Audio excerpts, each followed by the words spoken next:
Welcome to Conversations. I'm Suresh Kochadlu.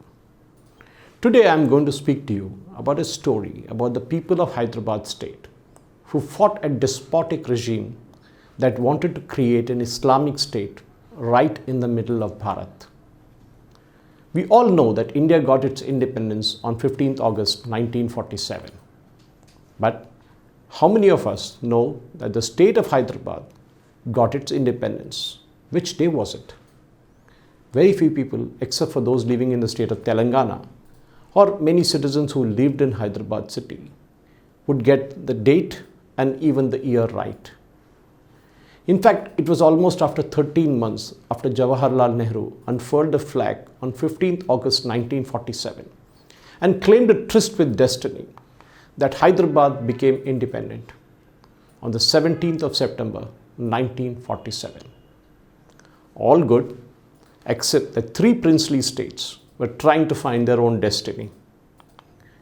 We have Kashmir, Junagadh and Hyderabad.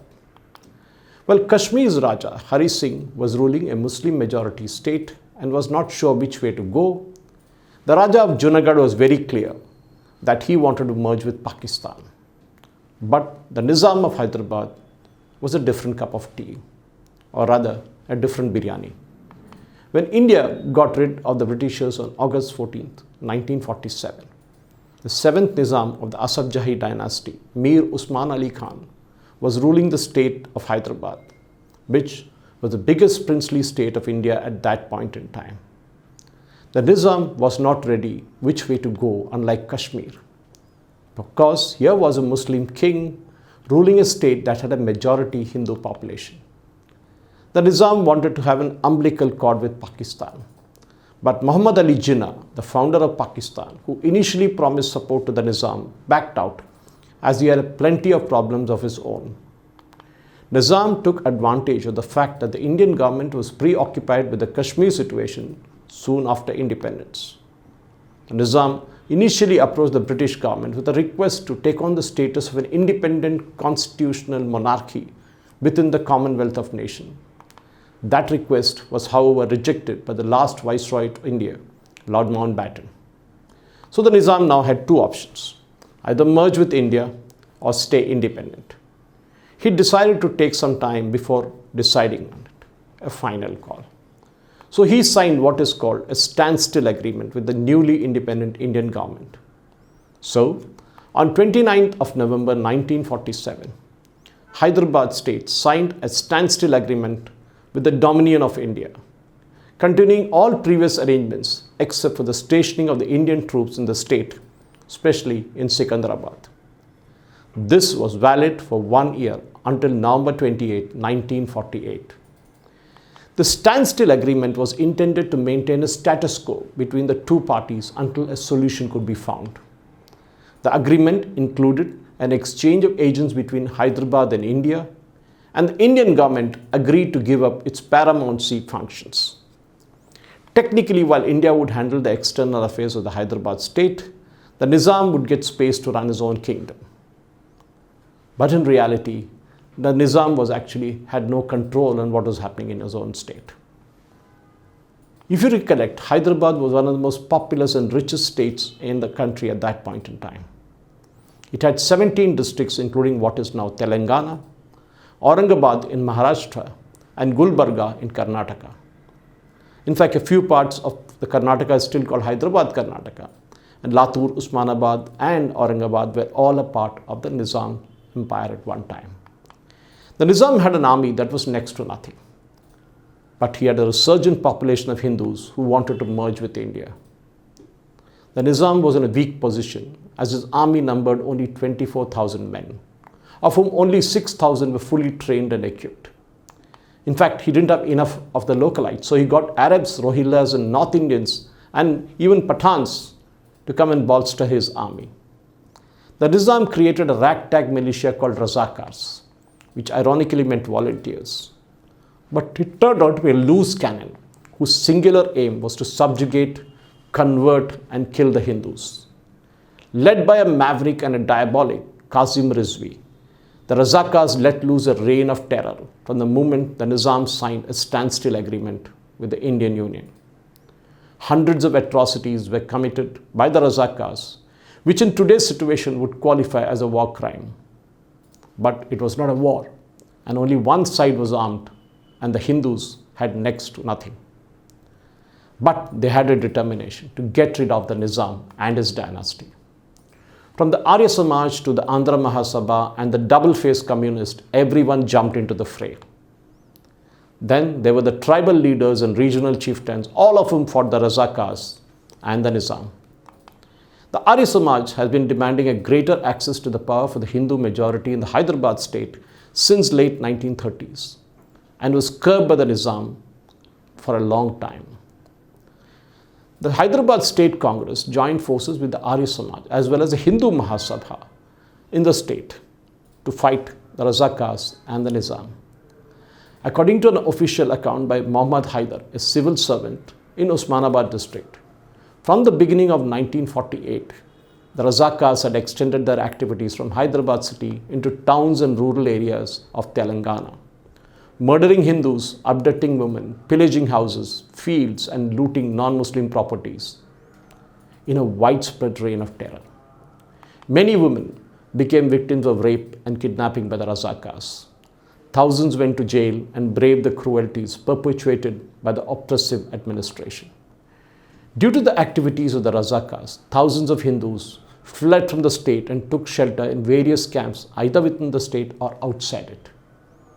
But the sad fact that despite the horrors what was happening in Hyderabad, the government of India at that point in time was just not bothered. Sardar Patel was the only one who made a difference. He was very clear that the Nizam had to go. But Sardar was unwell and Nehru was on a secular trip, wanting to give the Nizam a long rope to play with. The Nizam made unsuccessful attempt to seek the intervention of the United Nations.